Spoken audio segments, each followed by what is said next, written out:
Welcome to my YouTube channel Urmi's কিচেনে। আজকে আমার রেসিপি চিংড়ি মাছ দিয়ে চিংড়ি মাছের মুইঠা।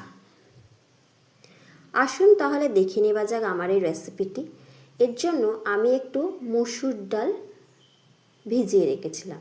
সেই মসুর ডালটাকে প্রথমে আমি বেটে নেব। মসুর ডালের মধ্যে হাফ ইঞ্চি আদা, একটা পেঁয়াজ, দুটো রসুন দিয়ে শুকনোই এটাকে বেটে নিলাম। এবারে আমি চিংড়ি মাছটা আগে থেকে বেছে ধুয়ে রেখেছিলাম, সেই চিংড়ি মাছটা দিয়ে একসাথে পেস্ট করে নিলাম। ভালো করে পেস্ট করা হয়ে গেছে। মিক্সার থেকে ওটা বের করে নিলাম পেস্টটা। অন্যদিকে আমি তরকারি পেস্টটা বানাবো।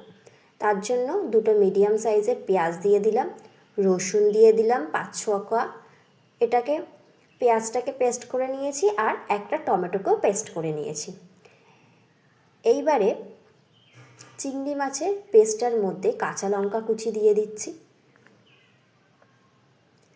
স্বাদ অনুযায়ী নুন দিয়ে দিচ্ছি, হলুদ গুঁড়ো দিয়ে দিচ্ছি পরিমাণ মতন, দিয়ে ভালো করে মিশিয়ে নিচ্ছি। হলুদটা আমার কম হয়েছে তাই আর একটু হলুদ দিয়ে দিচ্ছি।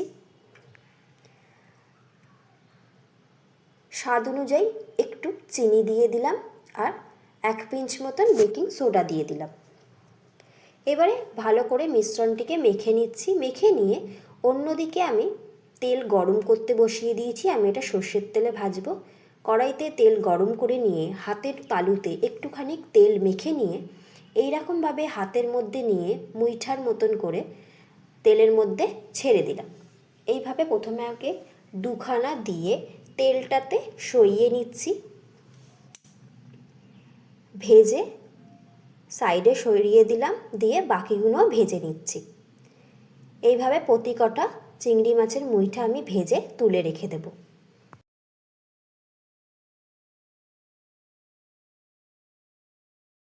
প্রতি কটা মুইঠা আমার ভাজা হয়ে গেছে। তেলে দেওয়ার সাথে সাথে একটু ফুলেও উঠেছে। আমার ভাজা হয়ে গেছে। এবারে আমি গ্রেভিটা তৈরি করব।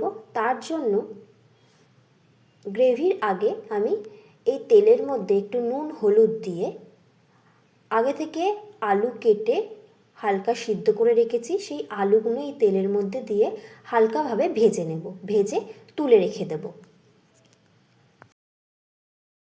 এবারে কড়াইতে সর্ষের তেলের মধ্যে গোটা জিরে, তেজপাতা, দারচিনি, ছোট এলাচ, লবঙ্গ ফোড়ন দিয়ে দিলাম।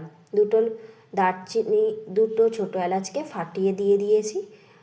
ফোড়ন হয়ে গেলে এর মধ্যে আমি একটা ছোট সাইজের পেঁয়াজকে কুচি করে রেখেছি, সেই পেঁয়াজ কুচিটা এর মধ্যে দিয়ে দিলাম। পেঁয়াজ কুচি দিয়ে ভালো করে পেঁয়াজটাকে হালকা নেড়ে এর মধ্যে পেঁয়াজ বাটাটা দিয়ে দেব। পেঁয়াজ বাটাটা দিয়ে আমি ভালো করে ভেজে নেব। 1 চামচ আদা বাটা দিয়ে দিয়েছি।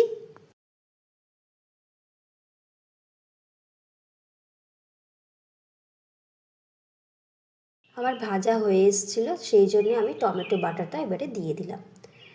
টমেটোর সাথে ভালো করে ভেজে নিচ্ছি। স্বাদ অনুযায়ী নুন, হলুদ গুঁড়ো, লঙ্কার গুঁড়ো, ঝালের জন্য রঙের জন্য কাশ্মীরি লঙ্কার গুঁড়ো, কসৌরি মেথি দিয়ে দিলাম। দিয়ে ভালো করে মশলাটাকে কষিয়ে নিচ্ছি।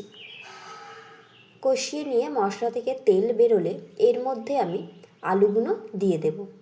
আলুগুলো দিয়ে একটু কষিয়ে নিয়ে মিক্সির ধুয়ে জলটা দিয়ে দিলাম। দিয়ে গ্রেভিটা ফুটে গেলে এর মধ্যে আমি মুইঠাগুলো দিয়ে দেব। স্বাদ অনুযায়ী চিনি দিয়ে দিলাম। চিনিটা গলে যাবে গরমেতে। এইবারে মুইঠাগুলো এর মধ্যে দুটো কাঁচা লঙ্কা চিড়ে দিয়ে দিলাম। শেষে গরম মশলা ও ঘি ছড়িয়ে নামিয়ে নেব। হয়ে গেল আজকের আমার রেসিপি গরম ভাতে চিংড়ি মাছের মুইঠা।